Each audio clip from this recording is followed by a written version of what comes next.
Alrighty, good morning, everybody. Hope you got a big old cup of coffee like me, because it is much needed on this dreary Tuesday morning. Yeah, so start things off. We're going to be talking about Cardano, jump into some Tezos, and then switch over to Kyber, and then we'll get into the other seven. As always, links to all the articles discussed are in the description, so pop down there if you want to learn more about anything we're talking about, or I scroll too fast for you. Alright, so Cardano, it's defiant. It is defiant. Whew. As many of you have probably noticed, the markets have been a little down, just a little bit, but Cardano is not.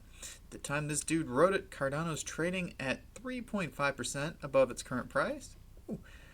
And this marks a notable climb from the daily lows of 8.1 cents that it set early in the morning. It's now sitting at 8.5.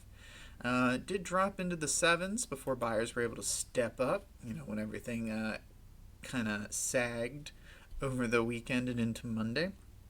But the thing is with that, and we're going to jump into the next article here in a second, is Cardano's got some good stuff coming up. So even though, as we talked about in previous days, it was showing technical issues from a technical analysis standpoint, the real world things going on around the technical analysis has led to an increase, and it's looking to test its year-to-date highs of just shy of 9 cents. I'm hoping it can break that, because I would love for Cardano to get into the teens in terms of pennies. So 13, 14, 18, 19, something like that, before it hits the mainnet, which should be happening in mid-August. But yeah, they got a lot of blah, blah, blah. It's currently 11th. Crypto.com's token, and it keeps swapping spots, so it might be 10th now. Lord only knows. But yeah, so I believe this guy was inspired to write this article because of this one. So I read this article. I have not watched the interview yet, so I don't know if he actually says this, but the title of the article is that its code base is on par with NASA and SpaceX, which, okay, dude. And then here we go. Hoskinson explains that Cardano has the best code ever written in the history of computer science, which, if he did make that assertion, it's mighty bold of you. It's mighty bold of you, Chuck, but who knows? So, yeah, they did this interview, and he talks about, what their goals are and how Bitcoin and Ethereum birthed Cardano. And he talks about Bitcoin a lot. He's like, the problem with Bitcoin is that it's very simplistic in what it can do. Not a criticism. It's a design feature. He's like, Bitcoin's this proof of concept. People didn't know if it could be done or couldn't. And they put Bitcoin out as an experiment, which we all know led to massive success, which then led to Ethereum to regulate assets, do more complex things like the smart contracts and stuff like that. But, according to Hoskinson, Ethereum is very difficult to exchange data with external systems and scale. And this limitation has, among other things, according to him, led to Cardano. He wanted to bundle these three things together: the interoperability of Bitcoin and the scalability and sustainability that Ethereum was lacking. So kind of like take all these different concepts, bring them into one, bam. So there we go. Hoskins summarized that Cardano is moving forward faster than any other project and has the best code in the world based on quality standards of NASA or SpaceX. I guess he did say it, which, all right, man. This dude's out here spitting fire, so I'm hoping he's got the receipts to back it up, because if that's the case, we are going to be looking at $1 Cardano here in the next year or two, which would be insane. I'm incredibly bullish on Cardano. I own Cardano. Obviously, this is all entertainment. Do not invest in Cardano because I'm talking about it. Do your own research. Look into things for yourself. Listen to multiple different YouTubers talk about it. Read a lot of different articles written by people way smarter than any YouTuber you're going to hear talk about it. Check out its community. Check out the real world use cases and all that stuff. Don't just rush into something. Always take a couple days and sit on it. You don't want that FOMO to make you invest into something you'll later regret. But yeah, no, right off the bat, two things back to back about Cardano, but hey, let's hop over to the other staking coin, Tezos. And there's a couple other staking coins I'm aware. But so Tezos, lucky for them, they did a 25 million class action lawsuit settlement so they can avoid any SEC action. So basically, Tezos was in a little bit of hot water for their 2017 ICO, just like a lot of other people. The Securities and Exchange Commission here in the U.S. came down hard on them, talking about how they may or may not be unlicensed securities offerings, and all this back and forth. So basically what it boils down to is, according to the Tezos Foundation, they chose to settle all claims because they believe it's in the best interest of the project and the community. The foundation continues to believe the lawsuits were meritless and deny any wrongdoing, but lawsuits are expensive and time-consuming, and they decided it was a better use of their time to negotiate a one-time settlement than spend the next 3 years fighting things out into court where they may win or they may lose. Hey, I agree. The SEC gets to give them a little slap on the wrist, they pay a little fine, and they can move on to what they want to do and focus on its mission to support the long-term success of the Tezos protocol and ecosystem. Cool, I get it. It makes sense. This is honestly why a lot of businesses settle. The SEC likes it because they don't have to spend money on a trial and they get a nice little payout. And the companies like it because they don't have to spend money on a trial. That's really all it is. No one wants to spend money on lawyers unless you are a lawyer. And even then, you don't want to spend money on a different lawyer. So,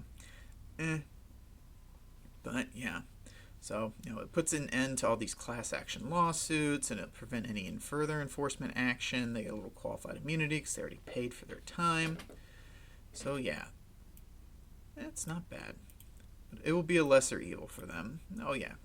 The foundation holds like 635 million assets. Yeah, I'd pay 25 million to not have to risk the other 600. Like, duh. I mean, there's nothing out there, but yeah. So, in case you didn't know, ICOs around in 2017, initial coin offerings, you could buy into them and you got coins before they went live, which is similar to how securities are bought and sold traditionally. So the SEC came down and really went, whoa, time out. You guys can't be doing this. You're not licensed securities, and the requirements to be a licensed security are way ridiculously high, and a lot of projects wouldn't have been able to do that anyways. But yeah, we talked about Telegram yesterday was something really similar. They paid out their thing. They got to refund their investors and do yada, yada, yada. Tezos is an existing system, an existing protocol. It's a top 20 crypto for crying out loud. They're not going to risk that to maybe win. It's just not worth it to them. And I get that. So yeah, there's your Tezos news for the day. Hopping on over at good old Kyber Network. So, So on-chain liquidity protocol Kyber announced yesterday that a major upgrade of the Katalyst protocol is going live on July 7th. Hey, good for them. I think they shot up pretty high on the day. Like, this news is a pretty good deal. So they're looking to release their Katalyst. So the Katalyst aims to reduce friction in liquidity contributions, introduce rebates for high-performing reserves, and allow decentralized apps to integrate with the Kyber network by adding a custom spread. Not too bad. It also includes the launch of Kyber DAO, which is a platform that can let KNC token holders participate in governments. Oh, okay, look at that. They're making it a little bit more spread out.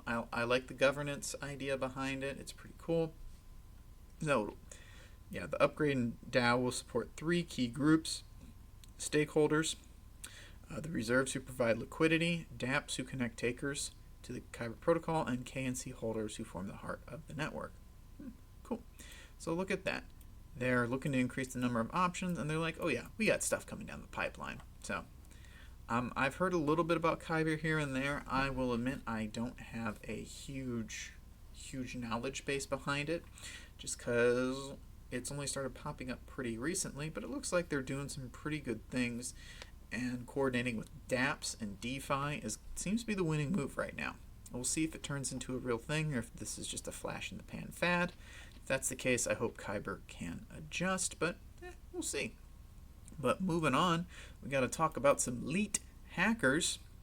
So a hacker steals balancer's comp allowance in a second attack within 24 hours.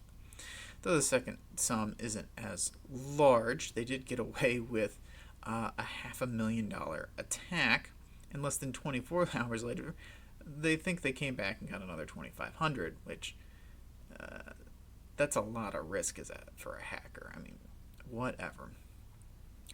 So yeah, this was a pretty complex hack. They used flash loans. So they loaned more than $33 million that was used to generate these tokens, which represented ownership. They didn't transfer the tokens to the balancer pool. It triggered Compound into distributing the comp accrued by the pool. It then forced Balancer to update the pool's balance, which at this point included all of the flash loaned money. The system believed that the hacker was entitled to it, and despite not having held any money.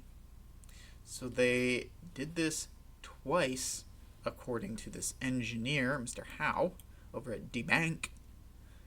He fooled Balancer System into thinking he was owed comp when he wasn't, and then he converted it to Ethereum and made off with it. Well, $2,300, but it's very similar to a loss from earlier that day, so it's looking like some dude came back and double dipped, which is crazy to me. You made it, you did it, you hacked. Get the hell out of there. But greed. Also, don't hack things. It's not worth it. You're literally, for $500,000, you're going to be looking over your shoulder for the rest of your life. The toll it will take on your mental state is not worth $500,000, when if you're this smart, you probably could have figured out a way to make it legitimately. But I digress. Alrighty, jumping over to number 6, I believe. Or is it 5? Oh, God, I need more coffee. So, oh yeah, IOTA. It's talking release of its Cardano. We talked about Cardano earlier this past week. But they're doing it in 3 phases. They're calling it pollen, nectar, and honey, which, that's the 3 stages once a bee does things. So, it makes sense. They have these weird naming things. Looks like the last time it was hornet, bee, and honeycomb. So, yeah. So, pollen is going to be its first step. They're planning on paving the way for IOTA 2.0 with this, and we're probably going to look at it sometime towards the end of this year. So, pollen is the first official test for 2.0 with significant changes compared to the alpha version, and it's going to be looking to transform it to the final feature release candidate for 2.0. Pollen Network will be a research testbed for the foundation, the community, and external researchers to validate the concepts. Then they'll move into Nectar, which should come out in the second half of this year, and it'll contain the baseline Cardano stuff. It'll be the testnet with an incentive system. So if you got yourself some IOTA, there you go, you got a little testnet coming up. Might be worthwhile looking into for you guys if you already hold it. I would not invest purely for the testnet, but if you're already a holder and you can qualify, it might be worthwhile for you. And then Honey, which will be the final release candidate, will contain all the modules according to Cardano's complete and final specifications. So at this point, they're hoping the network will have been battle tested and secured through hundreds of hours of testings and full audits, and they consider Honey to be the first version of IOTA 2.0, which will be their fully decentralized mainnet. Props to you guys. Good for you. IOTA, specifically their Tangle, has gotten a lot of press over the years, and I've heard a lot of good things about it. I do not own any IOTA, but if you do, I think you made a smart move. Me personally, I try to invest in 3 or 4 projects. I don't like to spread myself out too thin, but at the same time, people with more skills than me, they may feel comfortable doing a lot more. So if you got IOTA, good for you. But Hey, altcoin season on Wall Street. Oh, crypto potato. I love me some crypto potatoes. Yeah, so Wirecard's stock price has had a bit of a roller coaster. If you've been living under a rock, Wirecard supplies debit cards for Crypto.com and 10x, at least in Europe, and they couldn't find like $2 billion. At this point, we're pretty sure it never existed. Whoever audited Crypto.com, I think it was Ernst & Young, never actually checked. They just looked at the books and apparently didn't verify anything, which is ridiculous to me. But hey, you know. So yeah, they had to file for insolvency, and then it looked like they were going into liquidation, and there was all this stuff. So it looks like on the 26th, it bottomed at slightly over €1 a share. Then it jumped up to €4, and then yesterday, UK regulator lifted its suspension on the Wirecard UK, and the firm has been able to resume some activities. It's jumped back up to about $9, when I believe this thing was sitting in like the 20s or the 30s. So it remains to be seen what's going to actually happen with Wirecard. Definitely my confidence in this company would be shaken. But I mean, the only reason we're talking about it is because it relates with Crypto.com. And Crypto.com has two different coins in the top 100, CRO and MCO. So yeah, this company, they have their fingers in a lot of different pies, and they reach too far, much like Icarus, and the wax melted and they plunged into the sea, and it remains to be seen if they will be able to survive. Alright, but moving on from the depressing news, we got some good stuff. The Altona testnet. Altona? Altera? I don't know. The testnet for Ethereum 2.0 has successfully launched. Woo! 4 different clients. So if it's successful, another testnet will be launched, and then they'll deploy Ethereum 2.0. We'll see how long these testnets run for, but it is actually showing some progress towards Ethereum 2.0 finally. I know we talked about this a few days ago, but yeah, but Danny Ryan has been the one like really putting things out here, at least according to Crypto Newsflash. But yeah, Altona will have the specifications of the Ethereum 2.0 mainnet, and it'll differ from Topaz and Onyx testnets because it's a multi-client. And then the Shalici testnet, wow, 50% Lighthouse and 50% Prism, and Witty because it'll be the first deployed with 4 clients. So basically, they're trying to test it in as close to a real world scenario as they can. You know, it will be a DevNet. It's letting them test the version 0.12 in a production environment and really do a lot of different stress tests. This is good. Finally, this is good. Ethereum 2.0 needs to scale the network well, because if it does not, it's going to lose out to good programs that are starting to actually come together and really perform, like Cardano, for one. I mean, you're risking IOTA's getting ready for their mainnet. Like, Ethereum needs to get its act in gear, or it risks actually losing out on what made it so special. But okay. Yeah. So, here we go. The most secretive Bitcoin wallet just moved nearly $1 billion. What? This is just fluff. It's interesting, but it doesn't actually affect us, like the little people, at all. Other than the fact that they moved $933 million and they paid 84 cents in fees, which is insane. That's so much cheaper than a traditional bank. Just nuts. So yeah, the address was documented as the richest among non-exchange Bitcoin wallets. And if you account for Huobi and Binance, it's third. So it's a lot of Bitcoin. So they're thinking it might be the Winklevoss twins. There's a couple other people who it might be, but $1 billion is 0.5% of the total Bitcoin. So it's crazy. So it was split between two wallets. The first was $5,000 or $45 million, and the rest got, 884 as the quote-unquote change.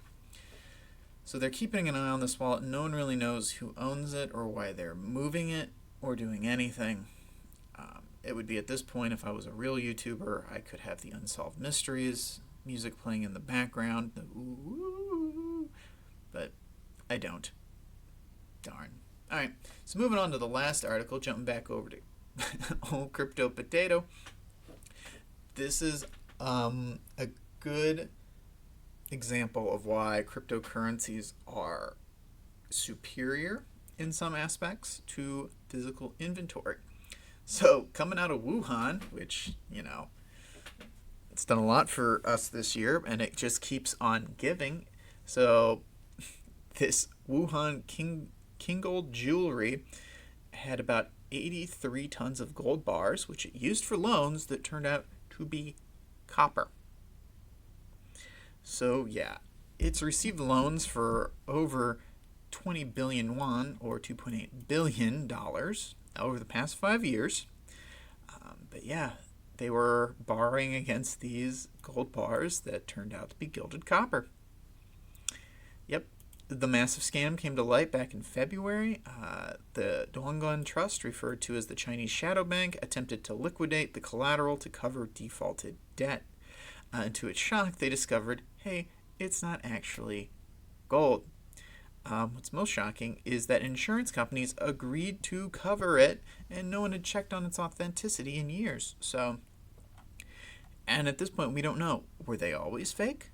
Or did someone who worked there pull off the sneakiest robbery of all time and smuggle one copper bar in a day and out one gold bar a day for potentially years? It's insane. But obviously, this can't happen with Bitcoin. Transactions are verified by the blockchain, so you can't double spend. You can't counterfeit. And this is why cryptocurrencies are so interesting. Because at this moment, you cannot counterfeit Bitcoin. You cannot fake it. You cannot create more than actually exists, because if you try to send it to someone else, the network will kick it back and be like, there's no record of this. Where was this mined? Who were the last 6,000 people who owned this Bitcoin? We don't know. We're not taking it. So, yeah. But, yeah, all right. Going to be wrapping things up here. Yeah, let's take a look at the markets. Bitcoin's up by less than 1%. Ethereum's kicking around at 1. They're still showing quite a big drop over the 7 days. I don't care about Tether. Wow, Cardano's 11. EOS dropped, and Crypto.com coins jumping up to number 9. Oh man, Cardano's probably going to flip EOS. They're not really doing anything. 8.3 cents, up about 2% on the day. Not too bad. Tezos kicking around at number 12. Chainlink's derping around at 13 down there. Not too bad.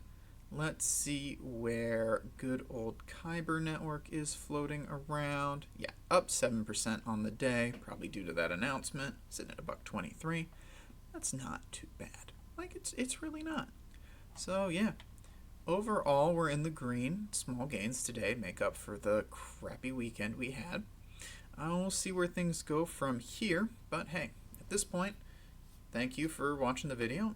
Please like, comment, subscribe. It goes such a long way. You have no idea how much it helps the channel and lets me know what I'm doing well, and in certain cases, what I need to improve on. As always, all articles discussed are down in the description, and you guys have a great and awesome Tuesday, and I will talk to y'all soon.